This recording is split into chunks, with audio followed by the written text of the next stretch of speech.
සරසඳේ සිනසීලේ ගිලිහි වැටිලා වලාතලේ ඔබේ දැසේ සිනහා මැවිලා තනිවේ අඳුරේ සුසුමේ වෙලිලා. අයිබෝවන් ගිලෙන ඩොලර් පාවෙන රුපියල් අතරේ අපි පටන් ගන්නේ සත දෙක අද තමයි දෙවිනි එපිසෝඩ් එක පළවෙනි එක දාලා පොඩි කාලයක් ගියා. හැබැයි අපිට දෙවෙනි එපිසෝඩ් එකට එන්න මේ සතිකාමාරක විතර කාලය ඇතුළේ සෑහෙන දේවල් ටිකක් වුණා. ඉතින් රටේත් දේවල් වුණා, අපිටත් දේවල් වුණා. ඉතින් මොකද උනේ ගෙවිච්ච සතියකමාර ගැන ඇත්තරම අපේ ප්ලෑන් එක තිබ්බේ සත දෙක දෙවෙනි එපිසෝඩ් එක විදිහට අපි අර මුලින්ම පළවෙනි එකටත් කලින් කරන්න ප්ලෑන් කරලා තිබිච්ච එක අපේ මොකද අපේ මාතෘකාව විහිතාන හිටියේ දායක සභා ගැන ගේන්න අපේ එපිසෝඩ් එක. හැබැයි ඇත්තටම කියනවා නම් මේ අපි හැමෝම කම්පාවට පත් කරමින් අපි හිතපු නැති දෙයක් සිද්ධ වුණා මේ අතරතුරේ. ඉතින් අපේ දෙවනි එපිසෝඩ් එක විදිහට දායක සභාවක ගේන්න වෙන්නේ නැහැ. ඒක තුන්වෙනි එකට කල් දාන්න සිද්ධ වෙනවා අපිට දෙවනි එපිසෝඩ් එක විදිහට ගේන්න සිද්ධ වුණා නිලි රැජින කියන එපිසෝඩ් එක. ඕගොල්ලෝ දැනටමත් දන්නවා ඇති නිලි රැජින කියන එපිසෝඩ් එක මොකද අපිට මෙච්චර ඉක්මනට ඉස්සරහට ගන්න සිද්ධ වුණේ කියලා. අතට මේ ඉස්සරහට ගත්තත් නෙමෙයි මේක අපි විශේෂයෙන්ම ට්‍රිබියුට් එකක් විදිහට විශේෂම කාරණයක් නිසා. මොකද ලංකාවේ නිලි රැජින කිව්වම අපිට මතක් වෙන්නේ මාල්ලි ෆොන්සේකා මහත්මිය. ඉතින් ඇයගේ දිවි ගමනට සමුදුන්නා දැන් ටික දවසකට කලින් මේ එපිසෝඩ් එක දාන්න මම හිතන දවස් 5කට විතර කලින්. ඉතින් ඒ සිද්ධියත් එක්ක අපිට එතුමියව දැනෙච්ච විදිය සහ මේ නිලි රැජින කියන කතන්දරේ කොහොමද අපිට තේරුනේ කියන එක ගැන අපි පොඩ්ඩක් කතා කරන්න හිතුවා. විශේෂයෙන්ම ඒකට අද අපි එක්ක මේ විශේෂ තව සමාජිකයෙක් තිරෙන් පිටුපස්සේ හිටපු සම්බන්ධ වෙනවා අපිත් එක්ක. ඒක සම්බන්ධ වෙන්නත් විශේෂ හේතුවක් තියෙනවා. දැන් අතර මේ එපිසෝඩ් එක දැන් අපි දෙන්නනේ වැඩේ කරගෙන යන්න පටන් ගත්තේ. ඉතින් දැන් මේකෙදි අතරම මේ මාතෘකාවේදී දැන් නිලි රැජින කියන එක ගත්තේ හේතුව අපිට මාල්නි ෆොන්සේකා කියන නමින් මේ එපිසෝඩ් එක කරන්න තිබ්බ. හැබැයි අපි ඒකේ බලාපොරොත්තු වෙනවා මේ එපිසෝඩ් එකේ නිලි රැජින කියන ටයිටල් එක යටතේ ගොඩක් පැතිකඩවල ගණනාවක් කතා කරන්න. ඉතින් ඕකෙදි දැන් අපි දෙන්න අමතරව තව කෙනෙක් එකතු කරගන්න හේතුව දැන් ඔයා දැකලා තියෙන නිලි රැජිනියෝ කියන කන්සෙප්ට් එක වෙනම පැත්තකට තියෙන්නේ සහ මම අත්දකපු නිල් රැජිනියෝ කියන කන්සෙප්ට් එකේ තව වෙනත් පැත්තකට යන්නේ. ඉතින් අපි දෙන්නම අත්දකලා තියෙන දේවලුත් එක්ක ඒ ගැන කතා කරන්න බලාපොරොත්තු වෙනවා. එතකොට මේ එපිසෝඩ් එකට විශේෂයෙන් තව කෙනෙක්ව එකතු කරගන්න ඒ තමයි වාගේ රැජින්. ඔව්. ඉතින් අර ඒ දැන් මෙයාව එකතු කරගන්න තවත් විශේෂ හේතුවක් තියෙනවා. දැන් මම කියන සමහර දේවල් වල සාක්ෂියක් විදිහට මෙයාව එකතු කරගත්තා මම. ඒවා ඇත්ත කියලා සමහර අයට නොහිතෙන්න පුළුවන්. ඒ කියන්නේ මේ වැඩේ ඇතුළේ ඉන්න අයට තමයි පේන්නේ. කියන්නේ අර කියන්නේ කතාවට කවුද අපේ කිව්වේ අපේ කෙනෙක් ප්‍රසිද්ධ කෙනෙක් කිව්වේ අර මේ බෙනේ ඉන්න කෙනා තමයි දන්නේ කියලා බෙනේ තත්ත්වේ අසිත් මාලින්ගත් කියනවා මේ කතාවනේ. අන්න ඒ වගේ මේ ඉතින් එතකොට සමහර අත්දකපු සිදුවීම් පිටින් බලන අයට හිතෙන්න පුළුවන් මේක ඇත්ත නෙමෙයි බොරුවක් වෙන්නත් පුළුවන් කියලා. ඉතින් සාක්ෂි විදිහට මෙයාවත් මේ වැඩේට ඇඳගත්තා. එනවා අකමැත්තෙන් ඇවිල්ලා මෙතන වාඩි වුණා. ඔබ දකින්න ඇතිනේ පටන් ගද්දි. බලෙන් වගේ ගෙනල්ලා තිබ්බ මෙතන. බලෙන් වගේ ගෙනල්ලා තිබ්බ සහ දැන් මේ තාම මේ බලෙන් වගේ අල්ලගෙන ඉන්නව යන්න නොදී. හරි අපි කතාව පටන් ගමු. මේ විශේෂම කාරණේ ඉතින් අර මාල්නි ෆොන්සේකා මහත්මිය ගැන ඒ අර ඉච්ච ෂොක් එකත් එක්කන අපි වැඩි ආවේ තිබා. මේ මාල්නි ෆොන්සේකා මහත්මිය ගැනම කතා කරලා අපි පටන් ගමු. මේක අර වයිඩ් අපිට යන්න පුළුවන් එක තැනකින් පටන් ගත්තාම මං ඉස්සෙල් ප්‍රශ්නයක් විදිහට මේක නංගමු අපි. සින්දුවෙන් ඒ සින්දුව මොකද ආවේ කියන එක. ඒක කාටවත් මං හිතන්නේ ඒක ක්ලික් වෙන එකක් නෑ. ඒ සින්දුව ඇයි එහෙම සින්දුවක් මෙතනට ආවේ කියන එක. ගැළපීමක් නෑ වගේ නිකන් මාතෘකාවට. මම ඒක මේ පැත්තට බාර දෙනවා. මෙයා තමයි ඒ ගීතයත් එක්ක මාල්නි ෆොන්සේකා මහත්මියට තියෙන සම්බන්ධය මට වඩා හොඳට දන්නේ. මෙයා ඇත්තටම මම ලංකාවේ පරණ ෆිල්ම්ස් වැඩි බලලා නැහැ ඇත්තම කතන්දරේ. මෙයාගේ කතාව දන්නවා කියන්න බලන්න මොකද්ද ඒ කොහොමද ඒ සින්දුව සම්බන්ධ වෙන්නේ කියලා කතාවට. මේ සින්දුව සම්බන්ධ වෙන්නේ දැන් මේ දවස්වල වැඩිපුර කතා වෙනවානේ මාල්නි ෆොන්සේකා මහත්මියත් එක්ක විජය කුමාරතුංග මහත්මයා ගැන. එතකොට මේ ෆිල්ම් එකේ ප්‍රධාන චරිත දෙක මම බලලා දැන් සෑහෙන කාලයක් මට මතක විදිහට ඒකේ අහිකුන්ටක ළමෙක්ට තමයි ඉන්නේ මාල්නී ෆොන්සේකා මහත්මිය. විජය කුමාරතුංග මහත්මයා නිකන් ධනවත් පවුලක එහෙම කතානේ තිබ්බේ. කොහොම හරි එහෙම ප්‍රේම සම්බන්ධයක් තිබිලා මම ඒකේ පළවෙනි ෆිල්ම් එක විතරයි බැලුවේ. දෙවෙනි එකකුත් තියෙනවා. ඒක ඉවර වෙන්නේ මේ විජය කුමාරතුංග මහත්මයා තව කෙනෙක් එක්ක විවාහ වෙලා වෙඩින් කාර් එක යනවා පාරේ. එතකොට මේ මගදී හම්බ වෙනවා අර රොඩි සෙට් එක පාරේ යනවා. එතනින් ඉවර වෙනවා ෆිල්ම් එක. අන්තිමට දානවා මේ මතු ආත්මික ආපහු හම්බ වෙමු කියලා.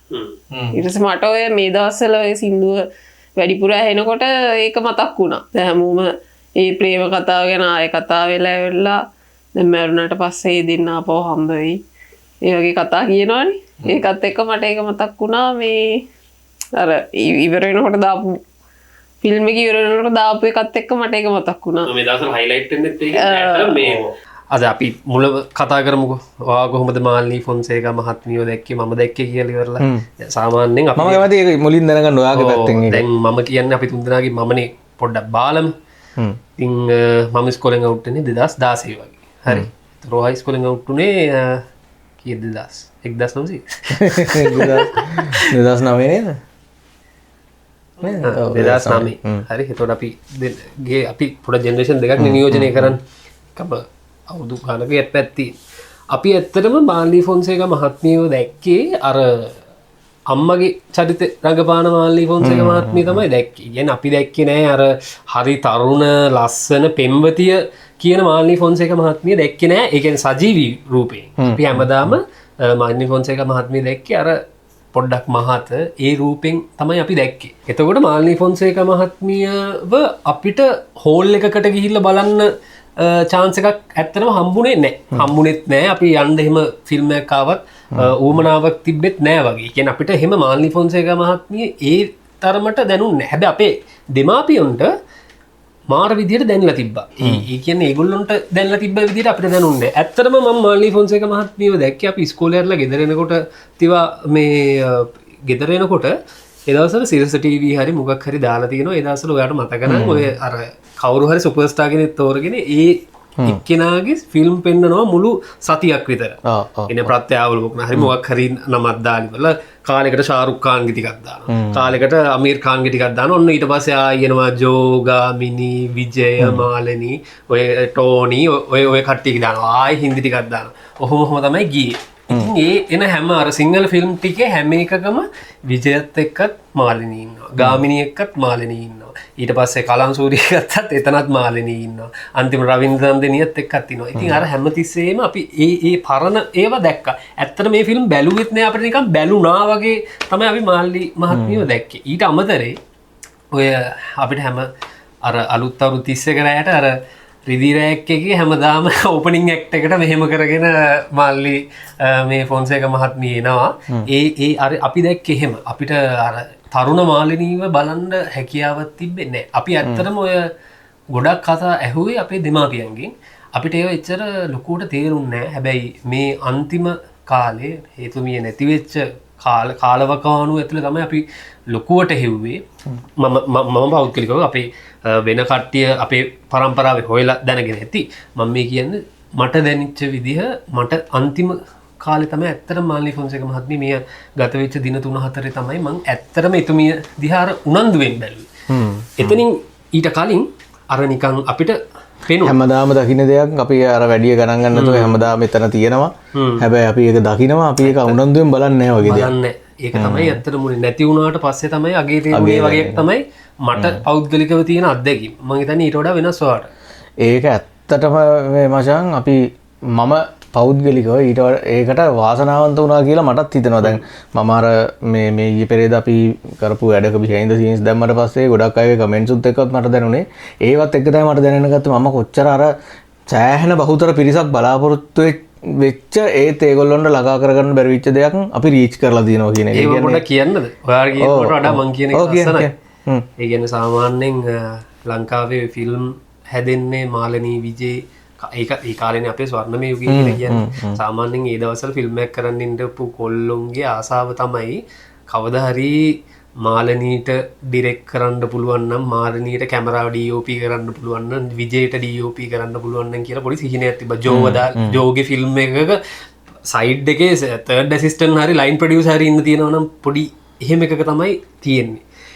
ඉතින් ඔයා නුවර ඉඳන් ඇවිල්ලා ඔයාට වාසනාව හම්බෙනවා. මම හිතන්නේ මාල්නී ෆොන්සේක මහත්මිය රඟපාපු එකම ගීත රූප රචනාවේ ඔයාට වාසනාව හම්බෙනවා කැමරාව හසුරවන්න.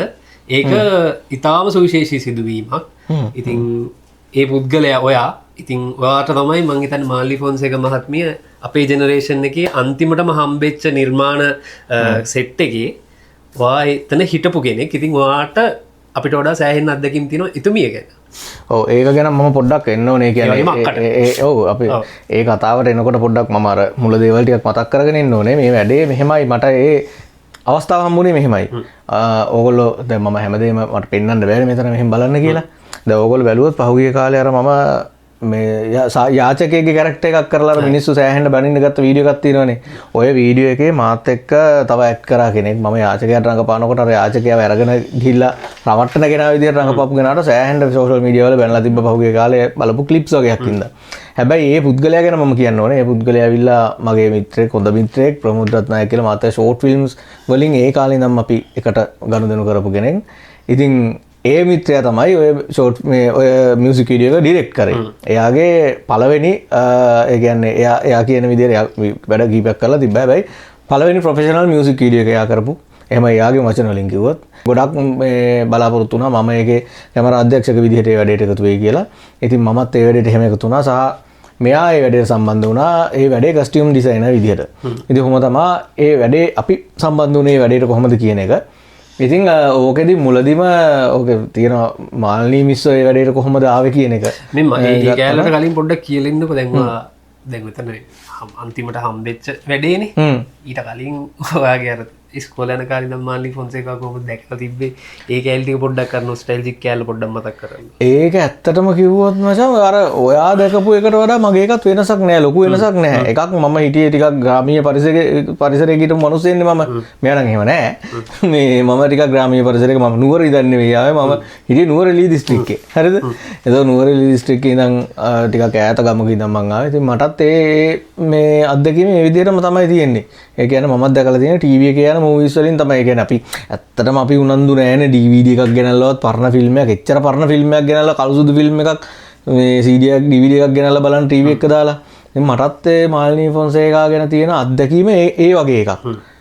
හැබැයි මම දැන් අර කතාව ලොකුවට දුරට යන්න ඕනේ අපි ඒකට සම්බන්ධ වෙන්නේ කොහොමද කියන එක ඇති කියලා මං හිතනවා. හැබැයි මට මේ ටික කියන්න තමයි මේ එපිසෝඩ් එකම මම මේ දාගත්තේ මේ කොටස කියන්න. අපි කියනවානේ අර කතාවට කියනවානේ අපි කවුරු හරි නිකන් නිලියෙක් වගේ හැසිරෙන්න උත්සාහ කරනකොට අපි මේ ඊයේ පෙරේදා දැක්කනේ මල ගෙදර වුණත් මේ රඟපාන්න උත්සාහ කරන අය. ඉතින් අපි අර කතාවට කියනවානේ ආපෝ මෙයා මේ මාල්නී ෆොන්සේකා කියලා හිතාගෙන ඉන්නේ. මෙයා මාල්නී ෆොන්සේකා වගේ වෙන්න යනවා කියලා. මචං ඒක සම්පූර්ණයෙන් වෙනස් බොරු කතාවන්නේ. මම දැකපු යන්තම්වත් මාල්නී ෆොන්සේකා වගේ නොවන චරිතය තමයි මාල්නී ෆොන්සේකා. අපි හිතාගෙන ඉන්න අපි කියන මාල්නී ෆොන්සේකා කියලා අපි කියන චරිතයක් තියෙනවානේ. මාල්නී ෆොන්සේකා කියන්නේ නිලි රැජින. මාල්නී ෆොන්සේකා කියන්නේ ටිකක් අර නිලි රැජින ගුවම ඉන්න ලෙවල් එකක් තියෙනවානේ. මෙයා මාර තැනක ඉන්න කෙනෙක් මේ අර හැමෝම එයාට වැඳගෙන ඉන්න ඕන ලෙවල් එකක ඉන්න කෙනෙක් කියලා. හැබැයි මම දැකපු ලංකාවේ මම මේ වෙනකන් වැඩ කරලා තියෙන නිලියන්ගෙන් ඒක ඒගොල්ලෝ තරහ වෙන එකක් නැහැ කියලා මම හිතනවා එහෙම කිව්වට මේ හැබැයි ඒ හැමෝගෙම මම දැකපු ඩවුන් ටු අර්ත් ඉන්න ලොකුම කෙනා කියන්නේ ඒ තරම් පොළවේ පය ගහලා ඉන්න කෙනෙක් මම ඊට කලින් දැකලා නැහැ. ඒක මට මාර අත්දැකීමක්. මම හැමදාම කියන දෙයක් තියෙනවා මම ඩිරෙක්ට් කරන වීඩියෝ වලදීත් මම අයත් එක්ක කතා කරනවා. ඇක්ටර් කෙනෙක් වෙන්න පුළුවන්. ඕනෙම ශිල්පියෙක් ඕනම නිර්මාණකරුවෙක් වෙන්න පුළුවන් තමන්ගේ සබ්ජෙක්ට් එක ප්‍රගුණ කරාම. හැබැයි මිනිස්සෙක් වෙන්න හැමෝටම බෑ. අපි අර කලින් කරපු එපිසෝඩ් එකේ අන්තිමේදී කතා කරන්නේ ඔය ගැන. හැබැයි මිනිස්සෙක් වෙන්න හැමෝටම බෑ. මනුස්සකම කියන එක ප්‍රැක්ටිස් කරලා මේ මතු කරගන්න පුළුවන් දෙයක් නෙවෙයි. ඒක තමන්ගේ ඇතුලින් එන දෙයක්. මනුස්සකම කියන එක තමයි අංක එක. ඒක තියෙන මිනිස්සෙක්ට තමන්ගේ හැකියාව ප්‍රගුණ කරගන්න අනිත් දේවල් ඕන දෙයක් කරන්න පුළුවන්. ඉතින් මට මම මාල්නි ෆොන්සේකා මහත්මියගේ දැකපු ප්‍රධානම කාරණාව තමයි එයාගේ ඇක්ටිං ගැන අපි වෙනම කතා කරමු. එයාගේ ඇක්ටිං තියෙන ලෙවල් එක වෙනම ලෙවල් එකක්. ඒත් අර මිනිස්සුත් එක්ක ගනුදෙනු කරන එක අපිත් එක්ක ඒ වැඩේදී අපිත් එක්ක සහයෝගයෙන් වැඩ කරපු විදිහ සහ එයා කොයිතරම් මේ පොළොවේ පය ගහලා ඉන්න කෙනෙක්ද කියන එක තමයි ඇත්තටම මාව කම්පැනිටපත් කරේ එයාගේ මරණයත් එක්ක. ඒක මට වඩාත්ම දැනෙන්නේ ඇත්තටම එයාගේ ඇක්ටිං වලටත් වඩා එයාගේ මනුස්සකම සහ එයාගේ හිටපු ස්වරූපය තමයි මාව වැඩියෙන්ම කම්පැනිටපත් කරන්නේ. ඒක මට වඩා මෙයා හොඳටමත් දැක්කා. ඒකයි. දැන් ඔයා කැමරාවෙන්නේ සම්බන්ධ වෙන්න වැඩේට.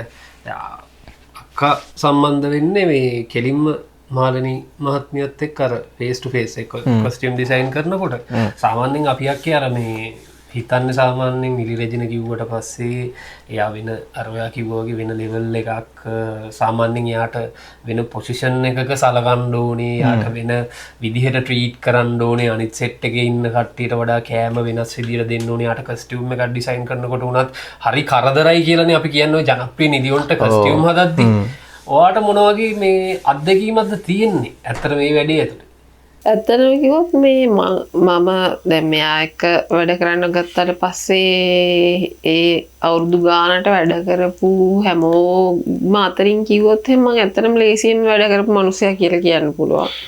ඒ කියන්නේ ඇත්තටම ඉස්සෙල්ලාම කිව්වහම පොඩි නිකන් හිතට පොඩි බයකුත් එනවනේ මොනවා වුණත් මේ ෆිල්ම් 150ක විතර වැඩ කරපු මිනිසෙක්ට කස්ටියුම් එකක් කරනවා කියන්නේ ඒක ඇත්තටම චැලෙන්ජ් එකක් වගේ දෙයක් නේ. හැබැයි මේ හරි ලේසියෙන් ගනුදෙනු කරලා මේ එහෙම වෙච්ච වැඩක් ඇත්තටම කිව්වොත්. මම ඇත්තටම වැඩ කරපු මිනිස්සුන්ගෙන් නිකන් මේ දැන් මාල්නි ෆොන්සේකා මහත්මිය මැරුණාට පස්සේ නිකන් අර හැමෝම මෙහෙම කියන හින්දා කියනවා නෙවෙයි. ඕන තරම් එක්ස්පීරියන්ස් තියෙනවා. එහෙම බැලුවම ඇත්තටම මේ හරි පහසුවෙන් වැඩ කරා. ඉතින් මගේ මේකත් එක්ක බැලුවම එච්චර දැන් මට මහා ලොකු අත්දැකීම් තියෙන හැම මිනිස්සෙක් නෙවෙයිනේ.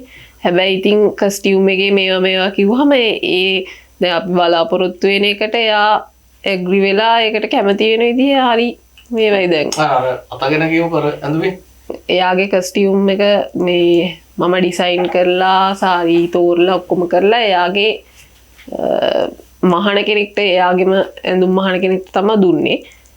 දැන් මම ෆෝන් එකෙන් කතා කරලා මට ඕනේ උනේ මේ සාරි ජැකට් එකේ යටට අර අපේ ඉස්සර ආච්චිලා හැම ඇඳපු සාරි ජැකට් විදිහට මෙහෙම පොඩි අර බීක්කු වෙන එක යටට එන්න ඕනේ.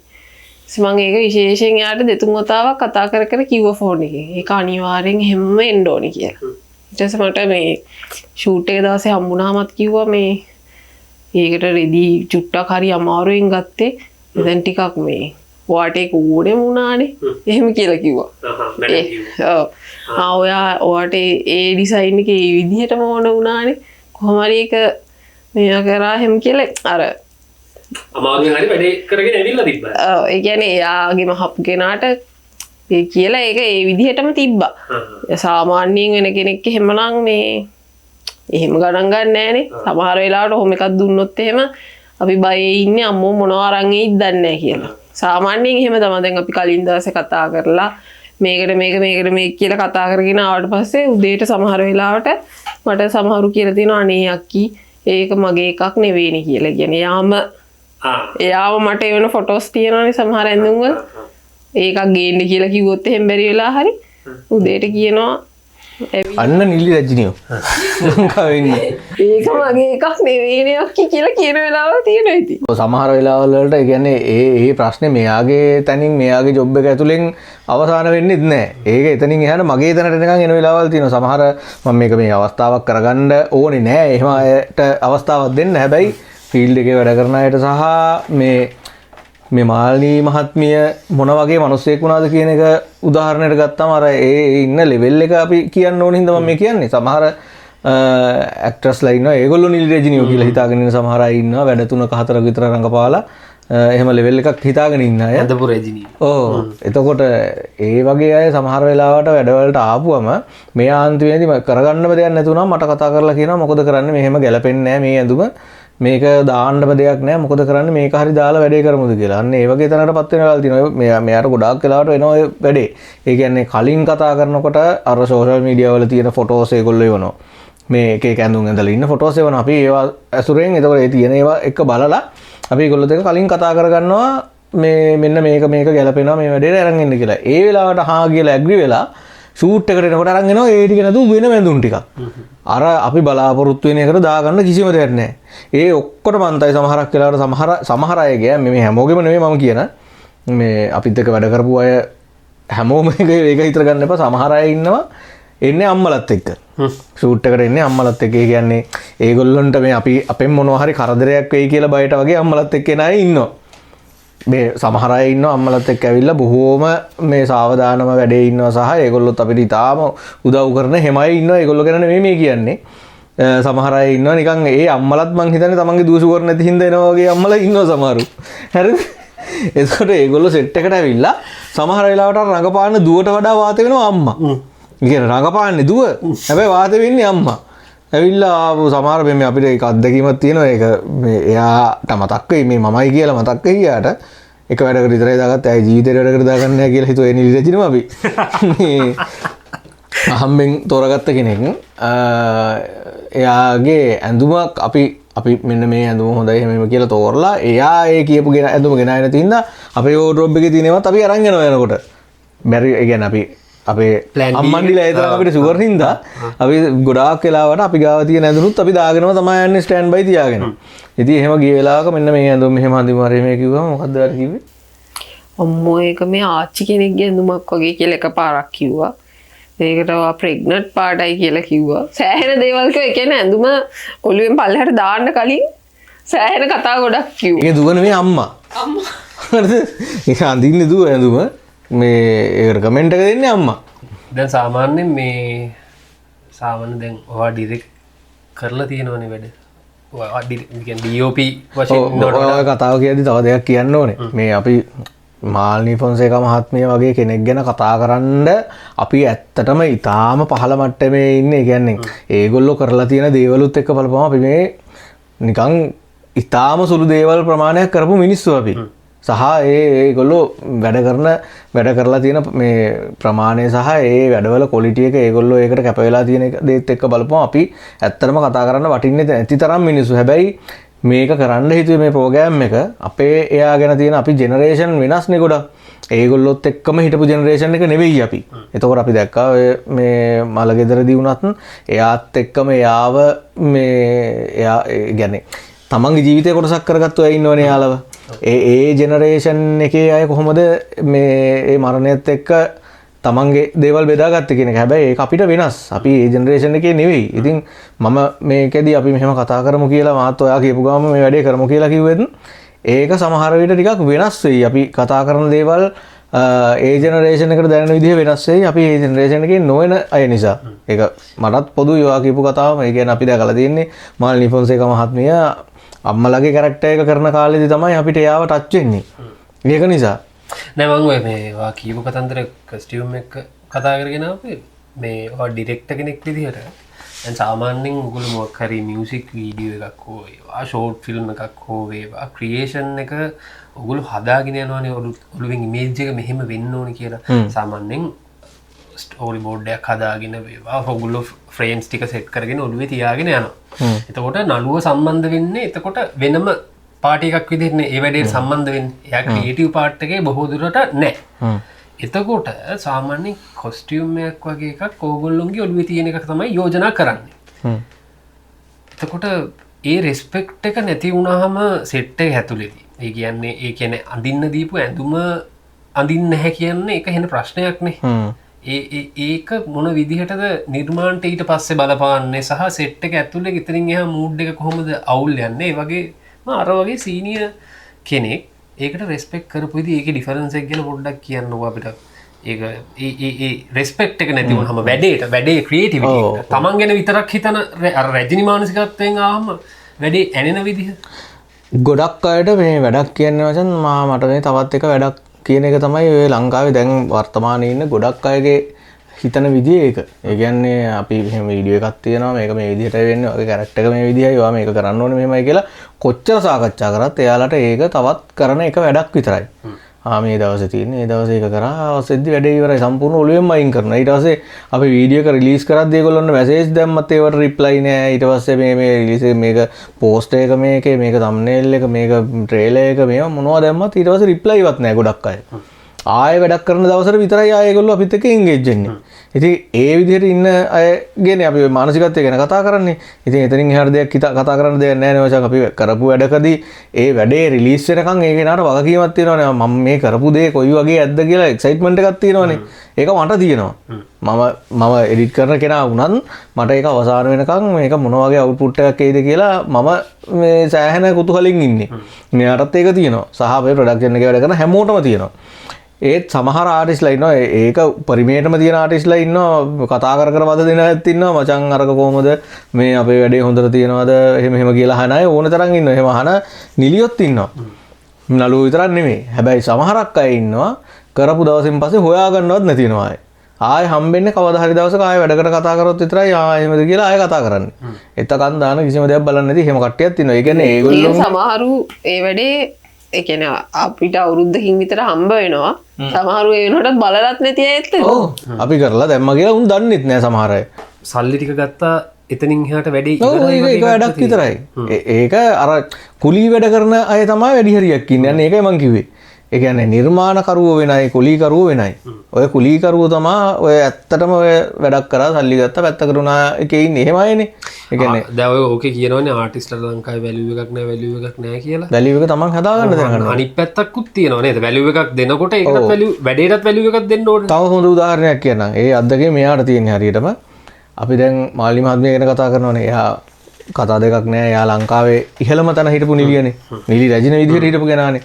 එතකොට ලංකාවේ තව ඉන්නවා කෙනෙක් එයාට ගොඩක් අය රංගන ශිල්පිනියක් කියලා කියන්නෙත් නැහැ. සමහර අය බනිනවා. පියුමි හංසමාලි. පියුමි හංසමාලි අපේ ජෙනරේෂන් එකේ එයාව වැඩකට අපි දාගත්තා. හරිද? මම ඇත්තටම මෙයාව ගන්න ඕනේ නැහැ. එහෙම කියන්නේ නැහැ. වැඩේට ගැලපෙනවා නම් ක්ලයන්ට් කැමති නම් එයාට මම බලන්නේ කෙලින්ම රංගන හැකියාව විතරයි. වැඩේට අදාළ ඒ කියන්නේ ඒ වැඩේට අදාළ පරිමාණයට යට රඟපාන්න පුළුවන් නම් ඒ වැඩේට අදාළ කොටස කරන්න පුළුවන් නම් මම එයාව ගන්නවා වැඩේට. ඉතින් පියුමි හංසමාලිත් ඒ විදිහට වැඩේට ගත්තා. එතකොට ඒ වැඩේට ලොකේෂන් එකක් කතා කරලා තිබිච්ච ලොකේෂන් එකක් ඕකේ වෙලා සේරම වෙලා තිබිච්ච එකක් පහවදා උදේ ගිහිල්ලා අපි මේ වෙලාවට එනවා එහෙම කිව්වම කවුද රඟපාන්නේ කියලා පියුමි හංසමාලි කිව්වම ලොකේෂන් එක දෙන්න බෑ කියලා අපිට උදේ ලොකේෂන් හොයන්න උනා ඒ වැඩේ. කියන්නේ ඕකේ වෙලා තිබිච්ච ලොකේෂන් එකක් අරයාගේ නම කියපු ගමන් එයාට දෙයක රඟපාන්න දෙන්න බෑ අපේ ගෙදර මේක දෙන්නේ නැහැ කවුරු කියලා හිතාන ඉන්නේ ඔන්න ඔහම කියපු මිනිහෙකුත් හිටියා. හරිද? එතකොට දැන් ඒකට පියුමිගේ රියැක්ෂන් එක කොහොමද? පියුමි දන්නෙත් නැහැ ඒක. මේක දැක්කොත් තමයි එයා දැනගන්නේ ඔය කතාව. හරිද? හැබැයි මම මේ එයාගෙන විශේෂයෙන් කිව්වේ එයාගෙන බඩින්න නෙවෙයි. අපිට ඔය මාල්නි මිස් එක වැඩ කරලා දැනිච්ච පහසුව වගේම පහසුවක් පියුමිත් එක්ක වැඩ කරලත් අපිට ලැබුණා. කවුරුත් හිතන්නේ නැහැ කවුරුත් මේ එහෙම එකක් හිතයි කියලා මමවත් මං හිතන්නේ නැහැ. මොකද පියුමිට බඩින එකමනේ වැඩි හරියක් මිනිස්සු කරන්නේ. හැබැයි පියුමිත් එක්ක වැඩ කරන එක මෙයා සෑහෙන ලේසියෙන් එයාත් එක්ක වැඩ කරා සහ එයාගේ කස්ටියුම් ටික සම්පූර්ණ බෑග් එකක් ගෙනලා දිගහැරලා ඉවරලා ඕනේ හැදුවත් තෝරගන්න මෙතනින් කියලා ඉවරලා එයා මෙයා ඉස්සරහ දිගහැරලා තියලා ගියා මේ කස්ටියුම් එක තෝරගන්න කියලා. ඉතින් අපිට එයාත් එක්ක වැඩ කරන්න ලේසි වුණා ඇත්තටම. සමහර අය ඔළුවේ තියාගෙන ඉන්න ඊට වඩා නළලේ තියාගෙන ඉන්න කට්ටිය සමහරක් වෙලාවට මේ කලින් දවසේ ඔක්කොම කන්ෆර්ම් කරගත්තා ඔය පහුවදාට ඇඳුම් ටික වෙන මේවා ටිකක් අරන් එනවා මේ ඒ කියන්නේ ගෙදර නෙවෙයිද කොයිද ඉඳලා ඉන්නේ පහුවදාට එද්දි. ඒ කියන්නේ සෙට් එක ඇතුළට ආවට පස්සේ මොන රජා වුණත් එතන යන එන්වයරන්මන්ට් එකට සෙට් වෙන්න ඕනේ, ක්‍රියේෂන් එකට රෙස්පෙක්ට් කරන්න ඕනේ, ආපු නිර්මාණයට තමන්ගේ අවශ්‍ය විදිහට හැඩ ගැහෙන්න ඕනේ. මං කියන්නේ නළුවෙක් කියන්නේ සාමාන්‍ය නළුවෙක් නිදියක් කියන්නේ වතුර වගේ වෙන්න ඕනේ නේද? ඒ අනික් එක ලසියා අපි වැඩක් කරනවා නම් ඒකේ එක එක අයට වෙන් වුණු කොටස් තියෙනවානේ. ඒ කොටස් ටික හරියාකාරව ගැලපුණොත් තමයි ඒ නිර්මාණය බිල්ඩ් කරගන්න පුළුවන්. මේක අර බිල්ඩින් බ්ලොක්ස් වගේ මේ එකතු කරලා හදන නිර්මාණයක් වගේ දෙයන්නේ. එතකොට තමන් ගැලපෙන්නේ නැති බ්ලොක් එකක් ඒ පැද්දට ආවොත් එහෙම අරගේ තියෙන හැඩේ සම්පූර්ණයෙන් වෙනස් වෙනවා. අපි හදන නිර්මාණය ඇතුලේ. ඉතින් එතකොට ඔය ඇතුලේ ඉන්න අය මොකක් හරි ඊගෝ එකක් තියාගෙන මම පොර මොනවද කරන්නේ වගේ එකක් හිතාගෙන ආවොත් එහෙම මේ වැඩේ ඇතුලේ අපිට ගන්න පුළුවන් අවුට්පුට් එක කොහොමද ගන්න බැරි වෙනවා. එතකොට යාර අන්තිමේදී කොහොමද පේන්නේ ආපෝ මොකද්ද මේක කියලා තමයි හිතෙන්නේ. හැබැයි මම වගකීමෙන් කියනවා මාත් එක්ක මම නිර්මාණකරුවෙක් විදිහට මම මුලින්ම මේ රංගපාන්න කතා කරන අය බය වෙච්ච අවස්ථා තියෙනවා. මට ඒක මූණට පස්සේ කියපු අයත් ඉන්නවා. ඔයගොල්ලෝ වැඩ කරන විදිහ දැක්කම බය හිතුණා හරියට කියලා. ඒ කියන්නේ සාමාන්‍ය ඉන්ට්‍රොඩක්ෂන් සෙට් එකක ටෙලිග්‍රෑම් එකක් කරනවා වගේ ලොකු ලයිට් ගහගෙන ලොකු කැමරා සෙටප් එකක් දාගෙන ලොකු 20 25 ක්‍රූ එකක් දාගෙන එහෙම කරන වැඩ අපේ නෑ. ගොඩක් වෙලාවට එහෙම නෑ. එහෙම කරනවත් තියෙනවා. ගොඩක් වෙලාවට එහෙම කරන්නේ නැහැ. ඉතාලම නිදහසේ අපේ සුළු පිරිසක් එකතු කරගෙන වැඩේ ඔළුවේ තියෙන ක්‍රූ එකක් 4-5 දෙනෙක් එකතු කරගෙන තමයි මම වැඩ කරන්නේ. සමහරක් වෙලාවට කැමරා ඉක්විප්මන්ට්ස් ගිම්බල් එකක්වත් යූස් කරන්න නැතුව කැමරා එක අතේ තියාගෙන ෂූට් කරන වෙලාවලුත් තියෙනවා. වැඩේට ගැලපෙන විදියට. ඉතින් අපි 3 දෙනා ගිහින් ප්‍රොඩක්ෂන් එක කරලා එහෙම කරලා තියෙනවනේ. ඔය දැකලා තියෙනවනේ. ඉතින් එතකොට මේ සමහර ආටිස්ලා ඉන්නවා ඒගොල්ලෝ බය වෙනවා. ඒගොල්ලෝ ප්‍රොඩක්ෂන් දැකලා තියෙන්නේ අර හෙන්න නිකන් දවල් වගේ වෙන්න රැයටත් ලයිට් කරලා ෂූට් කරන ඒවා විතරයි ඒගොල්ලෝ දැකලා තියෙන්නේ. එතකොට අර අපි කරන විදිහට දැක්කම මේක නිකන් ෆෝන් එකකින් වීඩියෝ කරලා වගේ තියෙද කියලා හිතනවා. දැන් ෆෝන් එකකින් වීඩියෝ කරන ඒවත් දැන් හොයන්න බෑනේ. කැමරා එකකින් කරහද නැද්ද කියලා. එහෙමවත් තියෙනවා අපි කරපුවා ෆෝන් එකෙන්. හැබැයි සමහර අයට එහෙම එකක් හිතනවා මේක නිකන් මේ ගන්න ලොකු කැමරා දෙන්න ඕනේ, මේකප් ආටිස්ට්ලා දෙන්නෙක් විතර ඉන්න ඕනේ, ඊට පස්සේ එන මොකද AD ලා 3-4 දෙනෙක් ඉන්න ඕනේ, ලයින් ප්‍රොඩියුසර් කෙනෙක් ඉන්න ඕනේ. ඉතින් එහෙම දාගෙනම හැම වැඩක්ම එහෙම කරන්න බෑනේ. අපිට හම්බෙන බජට් එක සහ අපිට ඒකට දෙන්න පුළුවන් කමිට්මන්ට් එක අනුවනේ අපි වැඩක් ප්ලෑන් කරන්නේ. හැබැයි මම වගකීමෙන් කියනවා කිව්වේ එක කොටසයි යෝගේ.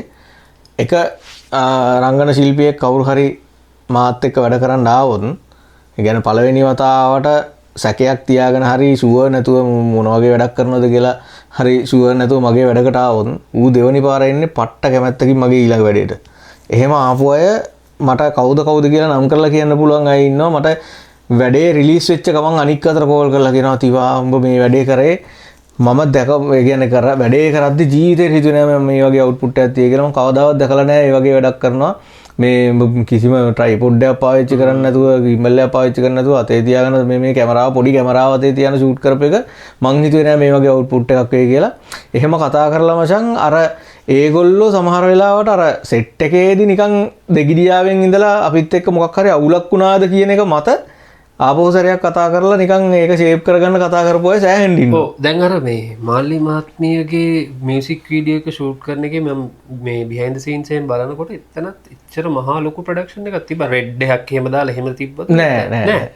අපි A73 එකකින් ෂූට් කරේ. A73 එක සහ ගිම්බල් එක විතරයි අතරම පාවිච්චි කරේ. ඒකේ ප්‍රොමෝටර් රිවිව් එක බලා ගන්න මම මේ මොබයිල් ෆෝන් එකක් දාලා දුන්නා. iPad එකක් පාවිච්චි කරේ. iPad එක ස්ටක් වෙන්න ගත්තා. ඊට පස්සේ වයර්ලස් මේ මොබයිල් ෆෝන් එකකට ෆීඩ් එක අරගෙන ඒක යාට බලා ගන්න සෙට් කරලා දුන්නා. ඉතින් මාල්ලි මහත්මියගේ රියැක්ෂන් එක කොහොමද? එයා ඒ ගැන තාක්ෂණික දේවල් ගැන එයා කිසිම දෙයක් හෙව්වෙවත් නෑ. එයා ඒක මේව කරේවත් නෑ. හැබැයි මම ඇත්තටම මාල්නි ෆොන්සේකා මහත්මිය ගැන මම එයා ගැන හිතාන හිටි විදිහක් තියෙනවනේ. කියන්නේ එයා අපිට එක්තරා අපිට කලින් යුගයක හිටපු ස්ටාර් කෙනෙක්. හැබැයි එයාගේ රංගපෑම ගැන අපි ස්ක්‍රීන් එකේ දැකපු දේවල් අනුව අපි හිතාගත්ත දේවල් ටිකක් තිබ්බට behind the scenes අපි දන්නේ නැහනේ. එතකොට වැඩේ කැමරාවට අහු වෙන දේ සහ එයා ඒ සෙට් එකේදී කොහොමද කැරක්ටර් එක හසුරවන්නේ කියන එක ගැන අදහසක් තිබ්බේ නැහනේ.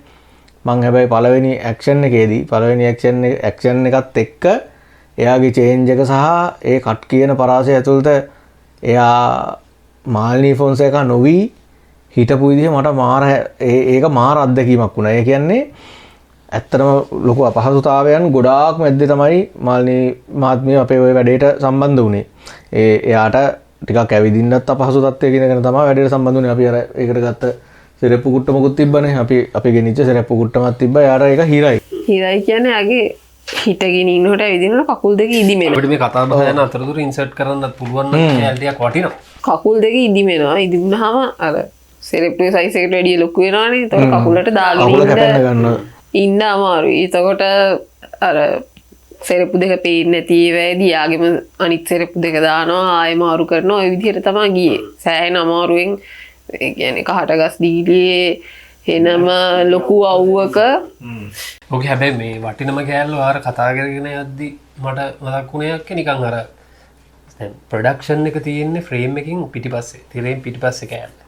තිරෙන් පිටිපස්සේ කෑල්ල කොච්චර මාස් වුණත් ලොකු වුණත් විශාල වුණත් වැඩක් නැහැ. ෆ්‍රේම් එක ඇතුලේ රඟපාන ඇක්ට් එක සහ ඒකේ තියෙන නිර්මාණයේ තියෙන ක්වොලිටි එක අඩු නම් පිටිපස්සේ කොච්චර ක්‍රූ එකක් හිටියත් කොච්චර ලොකු මේ පිරිසක් හිටියත් කොච්චර හොඳ තාක්ෂණික මෙවලම් තිබ්බත් වැඩක් නැහැ. හැබැයි ඉතා සරල මෙවලම් ටිකකින් හරි ෆ්‍රේම් එක ඇතුළට ආවට පස්සේ ෆ්‍රේම් එක ඇතුලේ වැඩේ 100%ක් දුන්නොත් ඒ නිර්මාණය ඕවරෝල් සාර්ථක වෙනවා. එතකොට කවුරුත් අහන්නෙත් නැහැ මොකක්ද පාවිච්චි කරපු කොච්චර ඒඩීලා හිටියද කොච්චර කස්ටියම් ඩිසයිනර්ස්ලා හිටියද ප්‍රොඩක්ෂන් එකේ කීයක් හිටියද කියලා එතකොට අහන්නේ වැඩේ ක්වොලිටි එක ගැන තමයි කතා වෙන්නේ. ඉතින් ඒකට හොඳ උදාහරණයක් මාල්නි ෆොන්සේක මහත්මිය කොයි වෙලාවකවත් අහුවේ නෑ කියන එක. ඔය තාක්ෂණික කැල්ල එයාට දීපු කොටස එයා උපරිම කරා කියන එක. ඔව් ඕකට තව උදාහරණයක් තියෙනවා. මගේ පළවෙනි නිර්මාණ උදාහරණයක් තියෙනවා. මම ඒක කියන්නම්. මම ඊට කලින් කියන්න ඕන දෙයක්. ඒ කියන්නේ මාල්නි මහත්මිය ඔය රංගපාද්දි මම කිව්වා වගේ ඒ කියන්නේ ඇක්ෂන් එකේදී එයාගේ චේන්ජ් එක කොහොමද කියනවා නම් ඇත්තටම මට හිතුනේ මේ එයාට මේ ඇක්ෂන් කියන එකත් එක්ක වෙන කැරක්ටර් එකක් ආරූඪ වෙනවා කියලා. මේ එයා හරි අපහසුතාවයෙන් ඉන්නේ. ඒ කියන්නේ දරා ගන්න බැරි තරම් අපිට දරා ගන්න අමාරු අවුවක එයා අසනීපත් තියාගෙන එයා එහෙම හිටියේ. එතකොට එයා එහෙම හරිම අපහසුයෙන් ඉඳලා හැබැයි ඇක්ෂන් එක කියපු ගමන් ඉන්නේ ඒ හිටපු අපහසුතාව තියෙන කෙනා නෙවෙයි. එයා සම්පූර්ණයෙන් කැරක්ටර් එක ඇතුලේ. ඒක මට එක්ස්පීරියන්ස් එකද නැත්නම් එයාගේ සහජයකියාවද මොකද්ද කියන්න මට තේරෙන්නේ. අන්න එතනදී තමයි මට අර ඒ ජෙනරේෂන් දෙක සම්බන්ධ තියෙන ගැටලුව මතුවුනේ. අන්න ඒක තමයි රැජින කියන්නේ. ඔව්. ඒ කියන්නේ රැජින කියන්නේ අන්න ඒකයි. වැඩේ ඇතුලේ 100% චේන්ජ් වෙන විදිහ ඇක්ෂන් දැන් ඔයා එක ඇක්ෂන් එකක් කියනකොට එයාගේ ජීවිත කාලේ ඇතුළත කී දෙනෙක් ඇක්ෂන් කියන්නේ නැද්ද?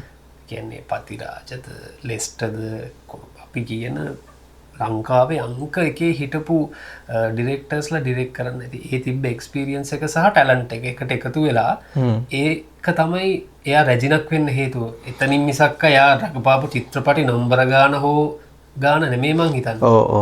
ඔව් බොහෝදුරටම එහෙමත් උනා. ඒ කියන්නේ දැන් ඇත්තටම ප්‍රමෝද් එයාව ඇත්තටම මහන්සි කෙරෙව්වේ නෑ වැඩිය. මේ ඒ කියන්නේ මාල්නි මිසෝ වැඩි මහන්සි වෙන්න නොදී මහන්සි වෙන්න අවශ්‍යතාවයක් වුණෙත් නෑ. අපේ තාක්ෂණික ගැටලු ඇරෙන්න සමහර තැන්වලදී අපිට යම්කිසි තාක්ෂණික ගැටලු ඇති වෙච්ච හේතු තිබ්බා. ඒ ඇරෙන්න එයාගේ ඇක්ට් එක එයා 100%ක් පළවෙනි ටේක් එකේ ඉඳන්ම ගියා. ඔය ගොඩාක් ඒ කියන්නේ තියෙන ෂොට්ස් වල මේ වැඩි හරියක්ම තියෙන්නේ ෆස්ට් ටේක් එකම තමයි වීඩියෝ එකේ තියෙන්නේ.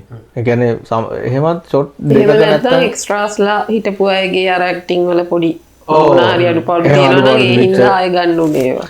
එහෙම නිසා නොවෙන්න සම්පූර්ණ සියලුම දේවල් තියෙන්නේ ෆස්ට් ටේක් එකේම ගියේව තමයි. දැන් එතන ගියාමක් මේ දැන් ටෙක්නිකල් කාරණා ඔක්කොම පැත්තක තිබ්බට පස්සේ මේ සාමාන්‍යයෙන් නිර්මාණයට අදාළ දේවල් වලට 100% දෙනවා. කම්ෆර්ටබල් කතන්දරේ හරි. සාමාන්‍ය මිනිස්සෙක් විදිහට ඔයාලට කොහොමද දැන්නේ මේ තවත් එක ගැහණියක් විදිහට කියන්නේ නිකන් මැඩම් කෙනෙක් විදිහට තියෙන නිකන් අම්මා කෙනෙක් වගේ. මොකද මම නිකන් නිතරම මේ දවස්වල ඔය ඉන්ටර්විව්ස් යනවා කියන්නේ හැමෝම හරි ෆ්‍රෙන්ඩ්ලි චරිතයක්. ඒ කියන්නේ අම්මා කෙනෙක් වගේ එහෙම නැත්නම් යාළුවෙක් වගේ චරිතයක් කියලා ඇත්තද? මේ යාට කලින් මම උත්තරේ දෙන්න. අර පහුගිය දවස්වල මේ මීම් එකක් හැදුනානේ. අර පරණ ෆිල්ම්ස් වලින් අරගෙන මේ ඒක ඇවිල්ලා ඇත්තටම මාල්නි මිස්ටර් නෙමෙයි. ඒක ගොඩක් සබීතට සංගීතයට තමයි සබීතට තමයි මම හිතන්නේ හැදුනේ. මට මැඩම් කියන්න එපා විජේ කියන එක. මට මැඩම් කියන්න එපා විජේ කියන එක මේ ලංකාවේ පරණ සිංහල ෆිල්ම් වල නිකන් හරි අයිකනික් ඩයලොග් එකක් වගේ. ඒ කියන්නේ ඒක මේ හැම එකේම තියෙනවා වගේ අර සල්ලිකාර පවුලකින් එන එක. ඒ ලයින් එක හරි ප්‍රසිද්ධ ඉන්නයක් වුණා. එතකොට ඔය මට මැඩම් කියන්න එපා විජේ කියන එකට සමාන දෙයක් තියෙනවා. ඇත්තටම මාල්නි මිස් හැසිරෙන විදිය හැම වෙලේම එයා අකමැතිම දෙයක් තමයි යාට මැඩම් කියලා අපි කතා කරනකොට. එයා අර මේ එයත් එක්ක කතා බහ කරන කිසිම කෙනෙක්ට එහෙම දුරස්ත භාවයක් තියාගන්න කැමති කෙනෙක් නෙමෙයි. එයා කියන දැන් අර ඉන්ටර්විව්ස් වල ඉඳන් දැන් අපේ මේ ගීතය ගායනා කරේ අපි ඔය කරපු ගීතය ගායනා කරේ චාපානේ. එයත් වෛද්‍යවරියක්. එතකොට චාපා අපේ ෂූට් එකේ ඉන්න වෙලාවෙදී පවා එයා මට මැඩම් කියන්න එපා ගගා සෑහෙන වතාවක් කිව්වා චාපාට. හැබැයි එයා දිගට මැඩම් කියලා කතා කරේ. ඇත්තටම අපි කාටවත් එහෙම දිව නැමෙන්නේ නැහැ. මෙයාට නැන්ද හරි ඇන්ටි හරි අක්කා හරි කියන දිව නැමෙන්නේ නැහැ. මාල්නි මිස්ටර් ඇත්තටම මිස් හරි මැඩම් හරි එහෙම කියලානේ කතා කරන්නේ අපි. ගොඩක් වෙලාවට හැබැයි එයාට ඒක හරි දැනෙනවා. එයාට බරක් වගේ. ඒ තරම් ෂූට් එක පටන් ගන්න මේකප් එක පටන් ගන්න කලින් ඒ උදේ නැගිටලා ඇවිල්ලා ඉස්සල්ලාම කිව්වේ ඒක තමයි.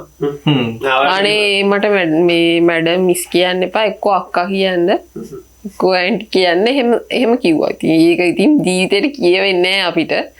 එහෙම දැන් සමහරු අක්කා කියලා කතා කරන හැම උනාට එහෙම ඒක කාලයක් යනකොට හුරු වෙයි. ඒ කියන්නේ අපිත් එක නිතරම ගනුදෙනු කරන කෙනෙක් නම් අපිට ඒක හුරු වෙන්න ඉඩ තිබ්බ. හැබැයි අපි ඇත්තටම සම්බන්ධුනේ ඒ වැඩේදී විතරයිනේ අපි ගනුදෙනු කරේ. එතකොට ඉතින් ඇත්තටම මේ ගෞරවය නිසාම අපිට ඒක හුරු වෙන්න වෙලා යනවා සහ එහෙම කරන්න බෑ. හැබැයි මියුසික් වීඩියෝ ගැන කතා කරන්නම මේ දෙරනේ.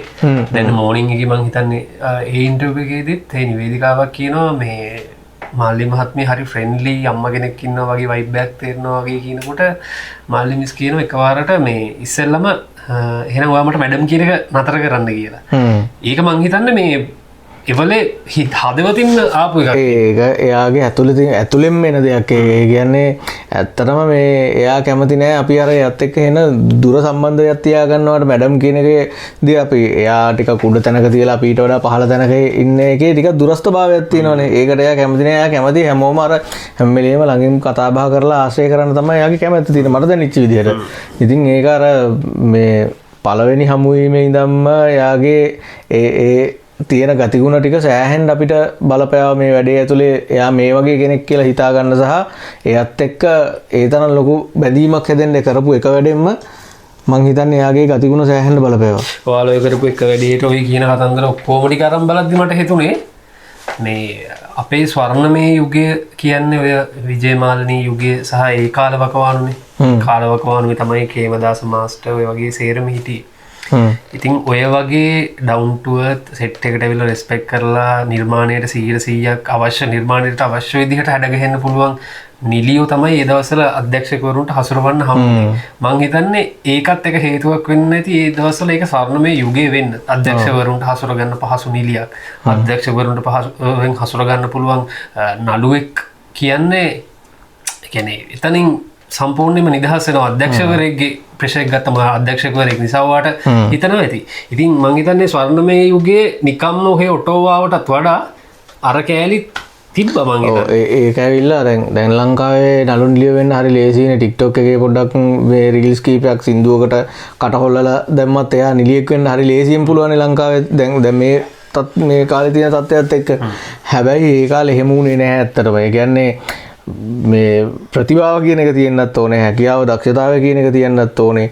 ඒකත් එක්ක රූපය ඒ හැමදේමත් එකතු වුණාම තමයි මේ නිලියෙක් කියන කෙනාව බිහි වෙන්නේ. ඉතින් දැන් මම ඔය දැක්කා මාල්නි මිස්ගේ ෆියුනරල් එක වෙලාවේ කතා කරනවා හේමසිරි ලියනගේ මහත්මයා කතා කරලා කියපු කතාවක්. එයා තමයි මම එතකොට තමයි ඒක දැනගත්තේ. ඇත්තටම මාල්නි මිස් ඇවිල්ලා තියෙන්නේ ෆීල්ඩ් එකට ස්ටේජ් ඩ්‍රාමා වලින් කියන එක. එයා ස්ටේජ් ඩ්‍රාමා වල සෑහෙනම කාලයක් රඟපාලා ඊට පස්සේ මිතිබිච්ච බිසි වෙච්ච එකත් එක්ක එයාට ආපහු සම්බන්ධ වෙන්න බැරි වුණාට හැබැයි පන්නරේ මූලික හැමදේම ඇවිල්ලා තියෙන්නේ ස්ටේජ් ඩ්‍රාමා වලින් කියන එක. ඉතින් එහෙම හැදෑරීමක් නැතුව නිලියෙක් කියලා කෙනෙක්ට මේ රට ඇතුලේ රංගන ශිල්පිනියක් කියන කෙනෙක්ට බිහි වෙන්න බෑ. මාල්නි මිස්ගේ එක තැනකදී අහනවා ඉන්ටර්වියු එකදී ඔයාට දැන් ගොඩක් නළුවොත් එක්ක රඟපාලා තියෙනවා. ඔයාට රඟපාන්න බැරි වෙච්ච නළුව කවුද? ඔයාට දුකක් මේකක් තියෙනවද කියලා. එයා කියනවා ෆිල්ම් එක නෑ මට රඟපාන්න ඕනේ. මට ආයි ස්ටේජ් එකට ගිහිල්ලා එකපාරක් ජයලත් මනෝරත්නත් එක්ක රඟපාන්න තිබ්බනම් කියලා. ඉතින් කොහෙද නේද? ඒ කියන්නේ ලංකාවේ ඉන්න සුපිරිම නළුවොත් එක්ක රඟපාලා ඉවර වෙලා එයා ආයි ස්ටේජ් එකට යන්න ඉල්ලනවා ජයලත් මනෝරත්නත් එක්ක එක ස්ටේජ් ඩ්‍රාමා එකක රඟපාන්න. මේ දෙන්න මං හිතන්නේ කැමරාවෙන් හම්බෙලා තියෙනවා. ඒ වුණාට තාම අර වේදිකාවට තියෙන ආදරේ සහ ඒකට තියෙන භක්තිය ඒකට තියෙන ඕන කැපවීම ඒ කියන්නේ තමන්ගේ මුල හරියට හෝම්වර්ක් ටික කරලා තමයි ලෙවල් එකට මේ මිනිස්සු ආවේ. නිකන් ගහෙන් පාත් වුණා නෙමෙයි. ඒක තමයි මං හිතන්නේ සුවිශේෂීම කාරණේ. දැන් මාලනී මහත්මිය දිහා බලලා කෙනෙක් ඉගෙන ගන්නව නම් මං කියන්නේ ඉගෙන ගන්න ඕනේ නිලි රැජින උනාට පස්සේ ටික නෙමෙයි. ඒ එන්න ආපු ගමන් ස්ටෙප් ටික වේදිකාවට ආවා. වේදිකාවෙන් පස්සේ එයා කැමරාවට ආවා. ඊට පස්සේ එයා ඒ නිර්මාණ වලට කැපවෙච්ච විදිහ.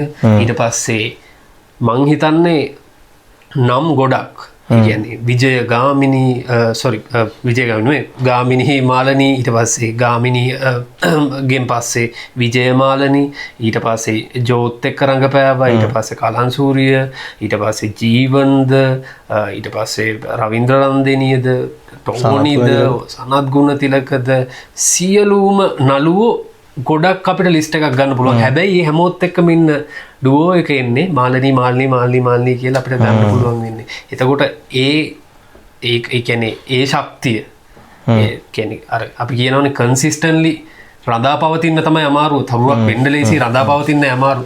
මං හිතන්නේ ඒ තරුගුණ ටික තමයි වඩාත් වැදගත් වෙන්නේ. අනිත් එක වැදගත්ම කාරණේ ඕගොල්ලෝ මතු කරපු ඕගොල්ලෝ මේ එක කරපු නිර්මාණය ඇතුලේ මතු කරපු දේ සෙට් එකේ ඇතුලේ විතරක් ඒ කියන්නේ කැමරාව ඇක්ෂන් කිව්වට පස්සේ විතරක් රඟපාන්න කියන කතන්දරේ ඒක තිබ්බා. ඒ කියන්නේ සෙට් එකේ ඒක ඉතාලම වැදගත් දෙයක්. කිව්වට පස්සෙත් වැඩේ ඇඳලා රඟපාන්න නිලිය වෙන්න ගියහම එතන සෑහෙන ප්‍රශ්නයක් තියෙනවා මං හිතන්නේ ඒ ඔක්කොමත් එක්ක ගත්තාම ඇත්තටම රැජිනක් තමයි එතනින් එහා ඇයට තියෙන සල්ලිද ඇයට තියෙන ජනප්‍රියත්වයද ඒව නෙමෙයි මං හිතන්නේ ඒක තමයි රැජිනකගේ තියෙන ඒකයි ඇයට රැජිනක් කියලා ආමන්ත්‍රණය කරන්නේ ඒකට හරි තේරුම දීපු රැජිනක් ඉතින් අපිට නැති වුණේ මං හිතන්නේ අපි පොඩ්ඩක් ආයි කතා කරොත් ඒවා ඒ කියන්නේ දැන් රැජින අපිට නැති වෙලා අවසන් මං හිතන්නේ අපිට හිදෙස පුරවන්න හම්බෙයි කියලා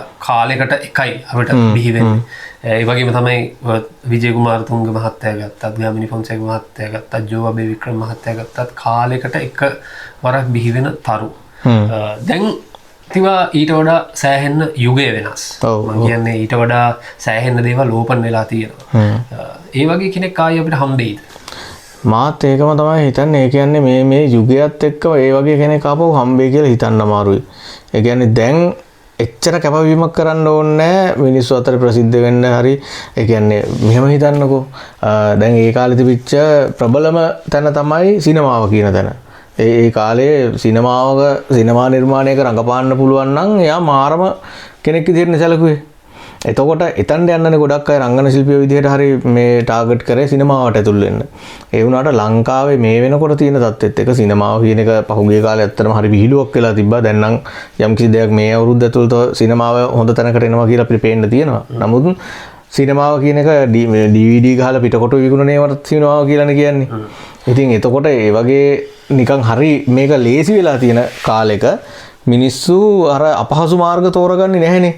ඒ කියන්නේ මම දැකපු අය ඉන්නවා දැන් උදාහරණ දෙක කියන්න පුළුවන්. සමහර කීප දෙනෙක් ඉන්නවා මම දන්න දක්ෂ රංගන ශිල්පිනියෝ ඉන්නවා. ඒගොල්ලෝ මුලින් හදාගත්තේ පෙනුම නෙවෙයි. අපි දකින්නේ මුලින්ම පෙනුම හදාගන්න කට්ටියනේ තමන්ගේ පෙනුම ලස්සන කරගෙන එහෙම මේ Instagram වලින් හරි එහෙම තමන්ගේ ඉස්සල්ලා වටේට followers-ලා ටිකක් හදාගෙන ඊට පස්සේනේ වැඩේට එන්න වෙන්න හදන්නේ. හැබැයි එහෙම නොවන කීප දෙනෙක් ඉන්නවා මම දකින අය. ඒගොල්ලෝ මුලින්ම හදාගත්තේ ස්ටේජ් ඩ්‍රාමා වලින් හරි එහෙම නැත්නම් තමන් කරන ෂෝට් ෆිල්ම්ස් වලින් හරි මොනවායින් හරි තමන්ගේ රංගන ප්‍රතිභාව මුලින්ම හදාගෙන ඊට පස්සේ ඒකෙන් යම් කිසි තැනකට එනකොට එක්කෝ ස්ටේජ් ඩ්‍රාමා වල හොඳම නිලිය වෙනවා. ඒ වගේ තැනකින් ටික තමන්ගේ දක්ෂතාවය ඉස්සරහට එනකොට තමයි ඒගොල්ලෝ තමන්ගේ පෙනුමත් ඒකට ගැලපෙන්න හදාගත්තේ. ඒ වගේ කීප දෙනෙක් ඉන්නවා. අන්න ඒගොල්ලොන්ට මේ ෆීල්ඩ් එක ඇතුලේ පැවතින්න ඇත්තටම පැවැත්මක් තියේ සෑහෙන ලොකු කාලයක් යනකම් එයාලට ඒ දක්ෂතාවයත් එක්ක ඒගොල්ලන්ගේ හැකියාවත් එක්ක එයාලට මොනම චරිතයක් හරි අල්ලගන්න පුළුවන් විදිහ ඒ කියන්නේ ඕනම චරිතයක් අල්ලගන්න පුළුවන් ඒගොල්ලොන්ට. හැබැයි අර විදිහට ඒ කියන්නේ නිකන් ඉස්සල්ලාම තමන් ලස්සන වෙලා සුදු වෙලා දැන් සුදු වෙනවා කියන එකත් එන එකක් තියෙනවනේ ලංකාවේ. එතකොට එහෙම වෙලා තමන්ගේ පෙනුම මුලින්ම හදාගෙන රංගනය කියන එක ගැන කිසිම හැදෑරීමක් නැතුව ප්‍රොඩියුසර් අයියා එක්ක පොඩ්ඩක් කතා බහ කරලා ඩිනර් අවුට් එකකට ගිහිල්ලා එහෙම මේ වැඩ කරකපාන්න ආපු අයට තම රංගන ශිල්පියෙක් කියලා කියන්න බෑනේ. එතකොට ඒගොල්ලෝ නිරූපිකාව විදිහට තමයි ෆීල්ඩ් එකට ඇවිල්ලා තින්නේ. ඉතින් ඒගොල්ලෝ එතනින් එහාට කවදාවත් මම එහෙම කීප දෙනෙක් එක්ක අපි පෞද්ගලිකවත් කතා කරලා තියෙනවානේ. අපි කියලා තියෙනවා සමහර අයගේ තියෙන අර උප්පත්තියෙන් අරගෙන ආපු හැකියාව කියලා එකක් තියෙනවා පේනවා අපිට. ඒගොල්ලොන්ව ඩිරෙක්ට් කරනකොට වැඩකදී අපිට තේරෙනවා මෙයාට මෙහෙම අරගෙන ආපු යම්කිසි හැකියාවක් තියෙනවා. මේක මෙයාට ඩෙවලොප් කරගන්න පුළුවන්. කවුරු හරි හොඳ ගුරුවරයෙක් ගාවට ගිහිල්ලා රංගනය ඉගෙන ගත්තොත් මෙයාට මේක වෙන ලෙවල් එකකට ගෙනියන්න පුළුවන්. පෙනුම තියෙනවා. සහ ඒගොල්ලොන්ට රසිකත්වය මේ තියෙන පිරිසක් සෑහෙන පිරිසක් ඉන්නවා. එයාලා රසිකයෝ ඉන්නවා ගොඩක්. ඒ හින්දා අරක හැකියාව දිනු කරගත්තොත් මාර තැනකට යන්න පුළුවන්. ඔය නිලි රජන කියන තැනටම නැතත් සෑහෙන දුරකට මේ රටේ කලාව ඇතුලේ යන්න පුළුවන්. අපි දෙන ඔපිනියන් එක තමයි මෙන්න මේ ක්ලාස් වලට අපි මෙන්ෂන් කරලම කියනවා මේගොල්ලෝගේ ක්ලාස් වලට ගියොත් ඇක්ටිං ක්ලාස් වලට යන්න පුළුවන් නම් ගිහිල්ලා මෙහෙම එකක් හදාගන්න බලන්න නම් ඔයාලගේ වැලියු එකට මේ හැමෝටම මෙහෙම කියන්නේ නැහැ. ඔයාලට එහෙම එකක් තියෙන බව පේන නිසා තමයි කියන්නේ කියලා. දැන් සාමාන්‍යයෙන් එහෙම කොල්ලෙක් ඒ වගේ කතා කියලා වෙන සීන් වලට එන්නේ. හැබැයි දැන් අපි දෙන්නම ඉන්න තැනක අපි දෙන්න එහෙම කියනකොට කෙල්ලෙක් එහෙම වැරදියට හිතන්නේ නැහැ නේ ඒක ගැන. යන්තම් ඔලුවක් තියෙනවනේ ඒක දාගන්න පුළුවන් වෙන්න ඕනේ. මුන් මෙහෙම එකක් කියන්නේ ඇයි මට කියලා හරි. හැබැයි කිසිම කෙනෙක් අපි දැකපු අයගෙන් අපි එහෙම උපදෙස් දීපු කිසිම කෙනෙක්ගෙන් මේ වෙනකන් කිසිම කෙනෙක් එහෙම රංගනය ඉගෙන ගන්නවත් ඒ වගේ දේවල් වලට නම් මම දැකලා නැහැ යමු වෙලා ඉන්න එක්කෙනෙක්වත්. ඒගොල්ලෝ මහන්සි වෙන එකම දේ තමන්ගේ පෙනුම වැඩි දියුණු කරගන්න සහ ටිකක් අර තමන් පොෂ් කියලා පෙන්වන්න තමයි. සමහර අය ඉන්නවා ඒගොල්ලෝ කරන්නේ මොන ජොබ් එකක්ද කොහෙන්ද සල්ලි හම්බ කරන්න කියලා කිසිම කෙනෙක්ට කිසිම ක්ලූ එකක් නැහැ. හැබැයි ඒගොල්ලෝ බැලුවොත් සතියට දවස් 3-4ක් ලංකාවේ තියෙන තරු පහේ හෝටල් වල ඉඳගෙන තමයි සෙල්ෆි දාන්නේ. ඒ බාත්රූම් සෙල්ෆි තමයි වැඩි තියෙන්නේ. එතකොට තියෙන ලේටස්ට් iPhones පාවිච්චි කරන්නේ. ඉතින් හිතා ගන්න බෑ ඒගොල්ලෝ කොහොමද මේ වගේ තැන් වලට යන්නේ කියලා. ඒගොල්ලොන්ට ලොකු රසික පිරිසක් ඉන්නවා. හැබැයි ඒගොල්ලොන්ගෙන් කලාවට කරන දෙයක්වත් තමන්ගේ තියෙන පෙනුමෙන් සහ තමන්ට හැදිලා තියෙන රසික පිරිසෙන් යම් කිසි වැඩක් කලාවට හෝ තමන්ට කරගන්න බවක්වත් පේන්නේ නැහැ. සහ මේ නළුවෙක් නිලියක් කියන සෑහෙන්න මං හිතන්නේ ලොකු දෙයක්නේ නිර්මාණයක් ඇතුලේ. ඒ කියන්නේ අධ්‍යක්ෂකවරයෙක් සහ පිටපත් රචකයෙක් එක විදිහක දෙයක් නිර්මාණයක් හදනවා. ඊට පස්සේ නළුවෙක් නිලියක් කියන්නේ මහා ඒ කියන්නේ මට හිතෙන විදිහට පවර්ෆුල් පොසිෂන් එකක්. ඒගොල්ලොන්ට ජනප්‍රියත්වයේ තියෙන මිනිස්සු ඒගොල්ලෝ දිහා තමයි බලන්නේ. තිරේ ඉන්නේ ඒගොල්ලෝ. ඒක ඉතාමත් ප්‍රබලයි. මොකද අපි දන්නවා අපි අහලා තියෙන කතන්දරේ අර විජය මාලනීගේ ෆිල්ම් බලන්න මිනිස්සු පෝලිං වල හිටියා කියලා. ඒ කියන්නේ ඒ තරම් ආදරයක්. විජය වගේ ගත්තොත් උතුරේ දකුණේ ભેදයක් නැතුව දෙමළ සිංහල හැමෝම ආදරය කරා චරිතයක් වුණා එක වකවානුව. ඒගොල්ලොන්ගේ වකවානුව ඒගොල්ලොන්ගේ පීක් එකේ ඉන්න දවස්වල ඒ කියන්නේ නළුවට නිලිය කියන ඒ ඩියුටි එක හරි උඩ තැනක තිබ්බේ. තිවා ඔයා ඩිරෙක්ටර් කෙනෙක් විදිහට නළුවෙක් සහ නිලියක් කියන ඩියුටි එක කොච්චර වැදගත් ඩියුටි එකක්. ඒක ඇත්තටම මේ නිර්මාණයක් අපිට හදන්න පුළුවන්. මම මෙහෙමයි කරන්න කියලා අපිට ලියන්න පුළුවන්. ඒ කියන්නේ කතාවේ මේකයි වෙන්නේ ප්‍රේක්ෂකයට මේක තමයි අපි ඉදිරිපත් කරන්න කියලා. හැබැයි ඒ ඉදිරිපත් කිරීම සම්පූර්ණයෙන්ම රංගන ශිල්පීන්ගෙනේ. එතකොට ඒ රංගන ශිල්පීන් ශිල්පිනියන්ගේ ඒ නිර්මාණය තුළ ඒගොල්ලෝ හැසිරෙන විදිහෙන් ඒගොල්ලෝ ගනුදෙනු කරන විදිහෙන් තමයි ඒක ප්‍රේක්ෂකයා අතරට යන්නේ. ඉතින් ඒකේ සම්පූර්ණ වගකීම එතනින් එහාට ඒ නිර්මාණය හදලා අපි අර මැටි ටික අනලා දුන්නට පස්සේ එතනින් එහාට ඒකෙන් පිළිමේ හදන එක සම්පූර්ණයෙන් තියෙන්නේ ඒ රංගන ශිල්පීන්ගේ අතේ. අපිට ගයිඩ් කරන්න පුළුවන් මේකෙන් හම්බන්න ඕනේ මොකෙද්ද?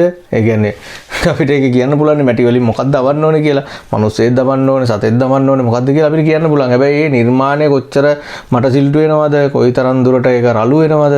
ඒ මේ අපි උත්සාහ කරන රූපයට කොච්චර එයා ඒ යවන රූපය සමාන වෙනවද කියන එක තීරණය කරන්නේ ඒ රංගන ශිල්පියෝ. ඉතින් සමහර වෙලාවට උදාහරණත් එක්ක මම මේ ගොඩක් වෙලාවට කතා කරන්නේ අපි සෑහෙන වෙලාවල් වලට අපහසුතාවයට පත් වෙච්ච අවස්ථා තියෙනවා. අපේ ලංකාවේ ඉන්න ගොඩක් ප්‍රවීණත් අය ඉන්නවා. ප්‍රවීණ අයත් ඉන්නවා සහ ඒගොල්ලොන්ගේ පර්සනැලිටි එක අපිට පේන පර්සනැලිටි එකත් එක්ක අපි ඒගොල්ලෝ සෑහෙන අර නිර්මාණ වලින් වද වෙන නිර්මාණ වලට සෑහෙන තමන්ගේ කමිට්මන්ට් එකක් එකතු කරන අය කියලා හිතාගෙන ගනුදෙනු කරලා අපි සෑහෙන ඩිසපොයින්ට් වෙච්ච අවස්ථාවක් තියෙනවා සමහර අයත් එක්ක. ඒ කියන්නේ දවස් ගානකට කලින් ඉඳන් අපේ කැරක්ටර් එක ගැන ඒගොල්ලොත් එක්ක සාකච්ඡා කරලා ඒ කියන්නේ අපේ වෙලාව අපි කැප කරගෙන අපි අතින් ඉඳන් කරගෙන ගිහිල්ලා ඒගොල්ලොත් එක්ක හම්බ වෙලා කතා කරලා මෙන්න මෙහෙම කැරක්ටර් එකක් ඔයාලට තියෙන මේක මේ වගේ වෙන්නයි ඕනේ. ඔයා මේකට මේ වගේ දේවල් තමයි එකතු කරන්න ඕනේ.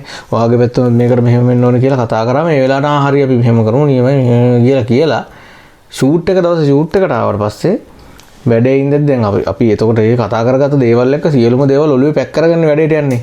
ඔළුව උඩ සියලුම දේවල් තියාගෙන තමයි ෂූට් එකට යන්නේ. එතෙන්දි ගිහිල්ලා මට එතෙන්දි වෙනස් කරන්න බෑනේ ස්ක්‍රිප්ට් එකවත් මම මේ හදලා තියෙන ස්ක්‍රීන් ප්ලේ එක මට වෙනස් කරන්න බෑ. එතකොට එතෙන්දි එයා එක කතා කරගත්තු දේවල් එක්ක අපිට වැඩ පහසු කරගන්න එක කලින් කරගෙන තියෙන්නේ. එතෙන්දි මට ඒ ටේක් එක යාගෙන් ගන්න එක විතරයි මම එදාට කරන්නේ ෂූට් එකේදී. හැබැයි සමහර වෙලාවල් තියෙනවා ඒගොල්ලෝ නළු නිලියෝ එකතු වෙලා ඒගොල්ලෝ සාකච්ඡා කරගෙන ඒ වෙලාවට එක එක දේවල් ඒගොල්ලෝ හදාගෙන කියනවා මේක මෙහෙම වුණොත් කොහොමද අර විදිහට කරොත් කොහොමද මේක මෙහෙම නැතුව අර එහෙම කරොත් කොහොමද අන්න ඒ වගේ දේවල් කියන වෙලාවල් තියෙනවා. සමහර වෙලාවල් තියෙනවා එහෙම වෙච්ච අවස්ථා කීපයක් තියෙනවා අපිට. හැබැයි හොඳ පැති වලට තියෙනවා ඒ කියන්නේ නෑ හොඳ පැති වලට ආවර එන වෙලාවල් තියෙනවා. හැබැයි ඒක නෙමෙයි වෙලාව. අපි ඊට කලින් එයත් එක්ක දවස් ගානකින් සාකච්ඡා කරනවා නම් ඒ වැඩේ ගැන එතෙන්දී ඒක කියන්න පුළුවන් නේ. එතෙන්දී අපි සාකච්ඡා කරගෙන යම් කිසි දෙයක් ෆයිනල් කරගන්නවා. ඒ ෆයිනල් කරගත්ත ඒ ෆයිනල් ස්ටේජ් එකට ආවට පස්සේ තමයි අපි ඒක ෂූට් එකකට ගේන්නේ. එතකොට එතෙන්දී ඒගොල්ලෝ එක ඒ තියෙන පරිසර තත්ත්වයන් ඒ දේවල් එක්ක අපි වෙනස් කරගන්න එක වෙනම කතාවක්. හැබැයි එතෙන්දී නිකන් අර මේ නළු නිලියෝ ඒගොල්ලෝ කතා වෙලා අර සමහරක් වෙලාවට අපේ තියෙන ස්ක්‍රිප්ට් එකෙන් අපි කියන්න හදන ප්‍රධාන කතාවට ඒගොල්ලෝ ඒ වෙලාවේ හදාගන්න ඇක්ට් එක සම්පූර්ණයෙන් ගැලපෙන්නෙම නැති එකක් වෙන්න පුළුවන්. ඒගොල්ලෝ හදන්නේ අර ඒ වෙලාවට මම කියන ෂොට් එකේ තියෙන ඇක්ට් එක විතරයි ඒගොල්ලෝ වෙනස් කරන්න උත්සාහ කරන්නේ. ඒක වෙනස් කරාම සම්පූර්ණ විකෘතියක් වෙන්න පුළුවන්. මුළු කතාවේ මේ කොටස විතරක් සම්පූර්ණ විකෘති වෙන්න පුළුවන් ඒකට වඩා.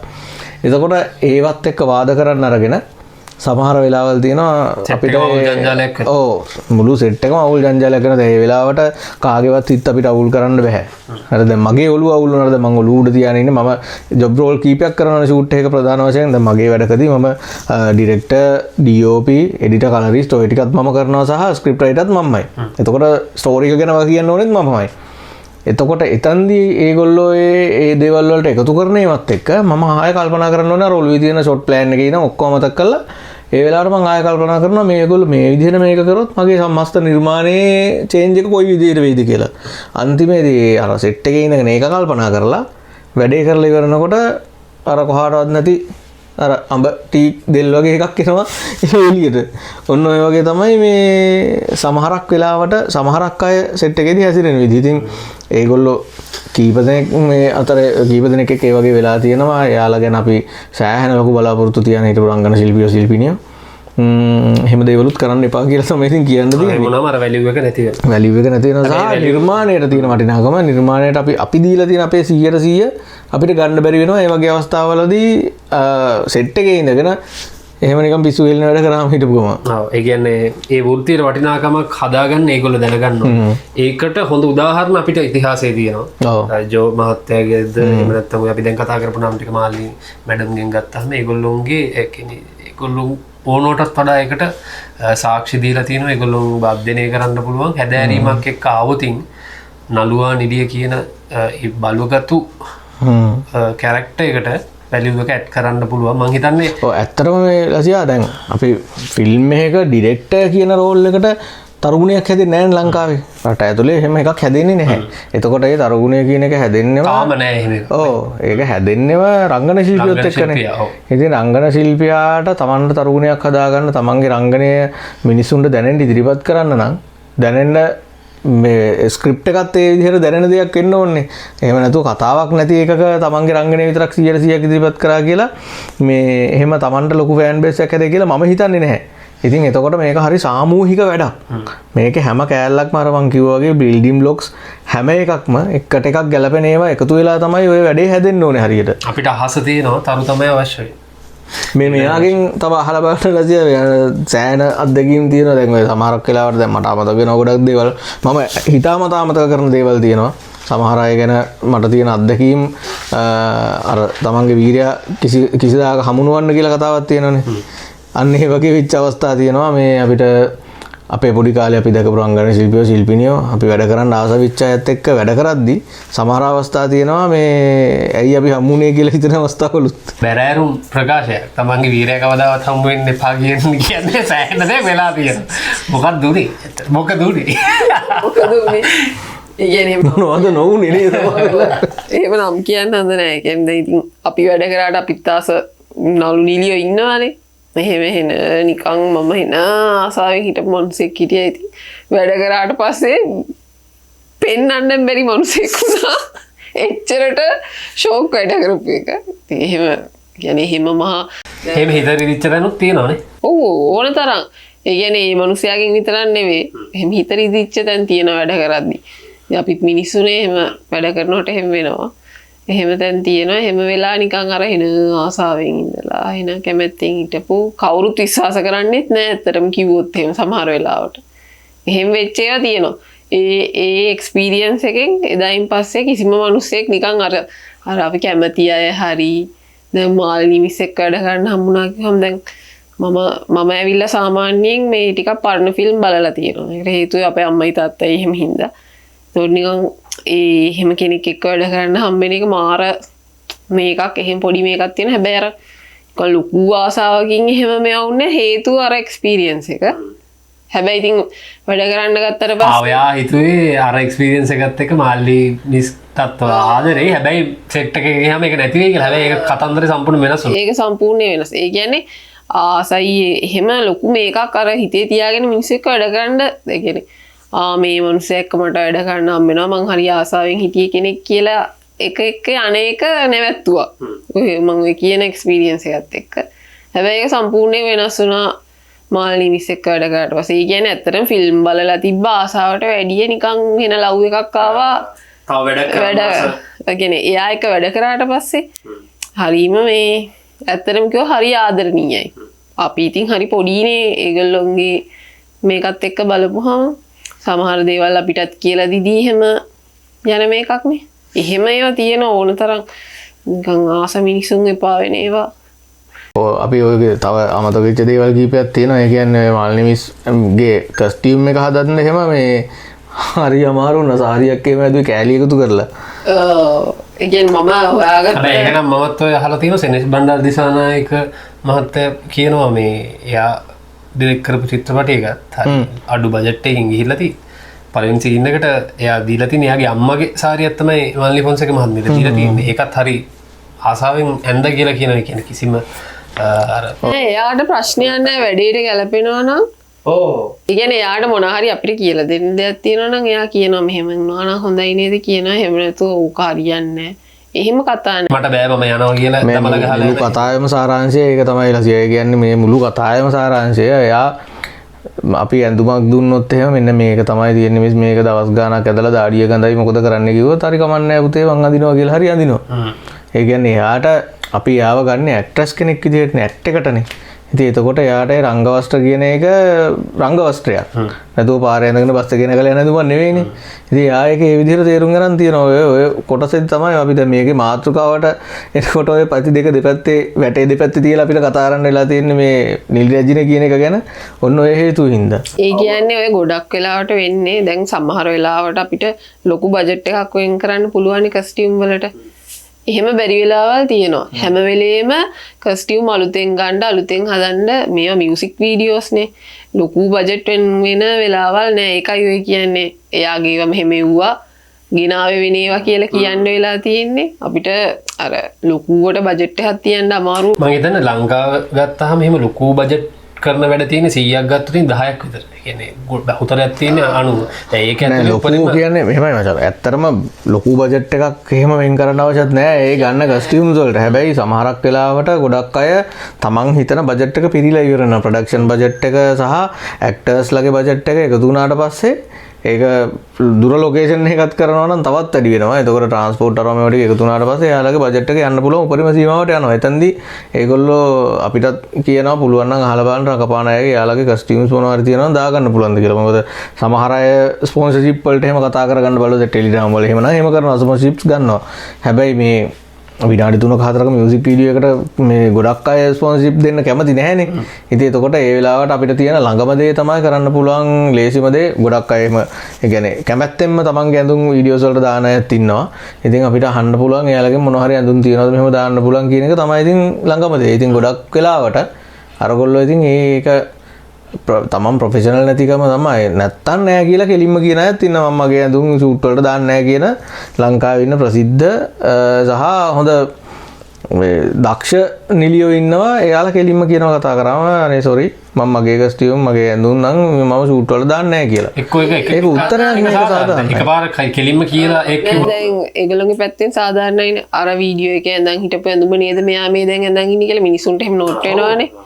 එහෙම එකට අකමැති එහෙම එකක් තියෙනවා. සමහර නිලියෝ ඉන්නවා. අනික් එක මේ කරන ෂූට් එකෙන් දෙන කස්ටියුම් තියෙනවානේ. ප්‍රොඩක්ෂන් එකෙන් දෙන කස්ටියුම් ඒව තමයි ඒගොල්ලෝ ගාව තියෙන්නේ. එතකොට ඒගොල්ලෝ ඇඳුම් නැතිකමටත් එහෙම නැහැ කියලා කියන අයත් ඉන්නවා ලංකාවේ. එහෙම ඒක ඉතින් මං හිතන්නේ ප්‍රොඩක්ෂන් එකට වැඩේට යන්න කලින් කතා කරගන්නවා. එකක් කියලා මානිකම තියෙනවා. එකක් කියලා එකක් කරනවා නම් එතන සත්‍යවාදී භාවයේ තියෙන ඔක්කොටම කලින් ඒ කියන්නේ අපහසුතාවයට පත් කරන්නේ නැතුව මට දෙයක් නැත්තම් නැහැ කියන්න ලැජ්ජ වෙන්න අවශ්‍ය නැහැනේ. මට දෙයක් දාන්න බෑ මම කැමති නැත්තම් ඒකත් කියන්න. ඊට පස්සේ අර ක්‍රූ එකට පුළුවන් වෙන දෙයක් බලන්න. ඕවරෝල් කතාව ගත්තට පස්සේ අන්න එහෙම පොළොවේ පය ගහලා ඉන්න මිනිස්සෙක් වෙන්න. ඇක්ෂන් කට් අතර විතරක් රඟපාන්න. සෙට් එකෙන් එළිය රඟපාන්න යන්න එපා. නිහතමානී වෙන්න. මේ කොහොම කතන්දර ආවට පස්සේ තමයි මාල්නි ෆොන්සේකා වගේ චරිතයක් රැජිනක් විදියට හඳුන්වන්නේ. ඒ තියෙන ගරුත්වය තාමත් අපි අතර තියෙන්නේ. අදටත් මිනිස්සු පෝලිං ගැහිලා ඒ ෆිල්ම් බැලුවා වගේම එතුමියගේ දේහයට ගෞරව දක්වන්න 2004 ආව අපි දැක්ක කලාකරුවෝ විතරක් නෙවෙයි ඇඬුවේ. සාමාන්‍ය වෙන මිනිස්සුත් අඬ ඒ මිනිහ දිහා බලලා යනවා අපි දැක්කා. ඒක තමයි කලාකරුවෙට අන්තිමට ඉතුරු වෙන දේ. ඒ ආදරය දිනා ගන්න පුළුවන් විදිහට මිනිස්සෙක් විදිහට මේකෙන් එළියට යන්න කියලා ඉවර වෙලා. මොකද මං හිතන්නේ නෑ තිවා කවදාවත් හොඳ නළුවෙක් හෝ නිදියක් කවදාවත් මැරෙනවා කියලා. ඒගොල්ලෝ හැමදාම අපිත් අතර අපිත් එක්ක ජීවත් වෙන මම පෞද්ගලිකව විශ්වාස කරනවා ඒ වගේ නළුවෙක් හෝ නිදියක් වගේ කැරක්ටර් එකක් මේ ලෝකෙන් සදහටම යන්නේ එයාගේ අන්තිම රසිකයත් මේ ලෝකේ අතහැරලා ගියපු දවසට. මොකද එතකන් ඒගොල්ලෝ ගැන කතා වෙවි හැමදාමත් ඒගොල්ලෝ අපි අතරම අපිත් එක්ක ජීවත් වෙනවා. මටත් ඒකට දෙයක් එකතු කරන්න තියෙනවා. ඒ කියන්නේ මේ ශේෂ්ත්‍රය කියන්නේ මැජික් එකක්. මේ ඒ කියන්නේ ලෝකේ වෙන කිසිම ශේෂ්ත්‍රයක් ඇතුලේ නැති මැජික් එකක් තියෙනවා මේ ශේෂ්ත්‍රය ඇතුලේ. මේ කියන්නේ අවුරුදු 10කට හෝ 100කට හෝ කලින් මැරිච්ච කෙනෙක් රඟපාලා තියෙනවා නම් එයාව තව අවුරුදු 100කට පස්සේ වුණත් අපිට ජීවමානව දකින්න පුළුවන්. මං හිතන්නේ ඒක වෙන කිසිම ශේෂ්ත්‍රයක මැජික් එක තියෙනවා කියලා. ඉතින් මට ඉල්ලන්න තියෙන්නේ තමන් රංගන ශිල්පියෙක් නම් ශිල්පිනියක් නම් තමන්ගේ වෘත්තියට අවංක වෙන්න. මොකද අවුරුදු 100කට අවුරුදු 200කට පස්සේ දකින්නකොටත් මූ මොකද්ද මේ කරලා තියෙන්නේ කියලා කවුරු හරි කියනවා නම් වැඩක් නැහැ නේ එකෙන්. එතකොට තමන් ජීවමාන වෙන්නේ අම්මේ මෙහා පිස්සු හැදෙනවනේ අද බලපුවමත් මේක කොහොම කරාද කියන තැනට හිතනවා නම් තමන්ගේ ඒ වෘත්තියට තමන් කරලා තියෙන කැපවීම තමන් ඒකට කොච්චර අවංක වෙලාද කියන එක ගැන මිනිස්සු කතා කරනවා නම් ඒ මනුස්සයා ඇත්තටම සදාකල් ජීවමානයි. හැබැයි ඉතින් කිසිම වැඩකට අපිටත් වැඩක් නැති තව කෙනෙක්ටත් වැඩක් නැති ඔය සමහර මෙගා නාට්‍ය තියෙන අපි ඔය නම් නොකරමු. ඒක මෙගා නාට්‍ය වල ඒක තව එපිසෝඩ් එකක් කරන්න පුළුවන්. ඔව් channel වල සින්දු කියන්න ඇවිල්ලා මෙගා නාට්‍ය වල රඟපානා වගේ නිකන් ඒ වගේ චීප් තැනකට නොයා තමන්ට වැලිවයක් හදාගන්න තමන් රංගන ශිල්පියෙක් විදියට ඉස්සරහට යනවා ශිල්පිනියෙක් විදියට ඉස්සරහට යනවා නම් තමන්ට කියලා අනන්‍යතාවයක් හදාගෙන කැමරාව ඉස්සරහා පෙනී හිටින්න පුළුවන් නම් එයාට සදාකල් ජීවත් වෙන්න පුළුවන් මැජික් එකක් තියෙනවා මේ ෆීල්ඩ් එක ඇතුළේ. නළුවෙක් හෝ නිදියක් කියන්නේ වෘත්තියක්. ඒකට ගෞරවයක් තියෙනවා. ඒ ගෞරවය රැකගන්න ඒක රැකගත්තොත් තවත් ඉන්ඩස්ට්‍රි එකක් හැදේ. මොකද අපි දන්නවා දැන් අධ්‍යක්ෂකවරු හොඳ බිහි වෙනවා, හොඳ නිර්මාණ බිහි වෙනවා. දැන් මං හිතන්නේ මේ ස්ටේජ් එක ආපහු සෙට් වෙමින් තියෙනවා. දැන් මේකට අවශ්‍යයි තවත් මාලනීල විජේලා වගේ හොඳ තරු ටිකක්. අපි ප්‍රාර්ථනා කරනවා ඒ වගේ තරු බිහි වෙන්න කියලා. ඒ වගේම අපි වැඩසටහන නෙමෙයි මොකද අපි පොඩ්කාස්ට් එක නවත්තනකොට කියන්න තියෙන්නේ මේ පොඩ්කාස්ට් එක ඕනකට වඩා ප්‍රොෆෙෂනල් වුණා නම් සමා වෙන්න. මේක නිකන් ඇත්තටම අර මේ ටීවී ඉන්ටර්විව් එකක් වගේ තැනකට ගියා. මොකද අපි තාමත් ඉන්නේ ටිකක් කම්පැනි එකකින්. මේ පළවෙනි මාතෘකා දෙකම මං හිතන්නේ අපි පොඩ්ඩක් මේ බර වැඩි වුණා වගේ එකක් තියෙනවා. හැබැයි ඉස්සරහට අපෙන් බලාපොරොත්තු වෙන්න එපා එච්චර බර වෙයි කියලා පොඩ්කාස්ට් එක මේ අපි කාලීන සිදුවීම් ඇත්තටම කරපු මේ පොඩ්කාස්ට් දෙකම කාලීනව කරපු ඒවා දෙකක්. ඉතින් ඒ බර ඔළුවේ තියාගෙන තමයි අපි මේ පොඩ්කාස්ට් දෙකේම කතා කරේ. අපේ මාතෘකාවල් වල බර ඔළුවේ තියාගෙන. තව හොඳ ඉස්සරහට වැඩ ටිකක් එනවා. එතකන් අපිත් එක්ක එකතු වෙන්න කියලාත් මතක් කරනවා. ඒ වගේම අවසාන වශයෙන් අපි එතුමියට අපගේ නිලි රැජින මාලනී ෆොන්සේකා මහත්මියට අත් දෙක එකතු කරලා අපි නිවන් සුව ප්‍රාර්ථනා කරනවා. ඒ වගේ නිදියක් අපිට සහ ස්තුති කරනවා අපි ඒ ඔබ කරපු ඒ සේවය වෙනුවෙන් ස්තුති කරනවා මේ වෙලාවේ. අපිට එහෙම හරි ඒ කියන්නේ බලන්න දකින්න සැලැස්සුවට ඒ තරම් ප්‍රතිභාපූර්ණ අයත් මේ ලංකාවේ ඉඳලා තියෙනවා කියන එක දැනගන්නට සැලැස්සුවට ඔබතුමියට ස්තුතිවන්ත වෙන්න ඕනේ. ගොඩක් පිං. එහෙනම් අපි ආයි හම්බෙමු තවත් සත දෙකකින්. ජය වේවා. ජය වේවා. ජය වේවා කියන්නේ. අර සින්දුවයි කියන්න ඕනේද නෑනේ? දොරමඩලා වගේ කිය. සින්දුවයි කියනවා.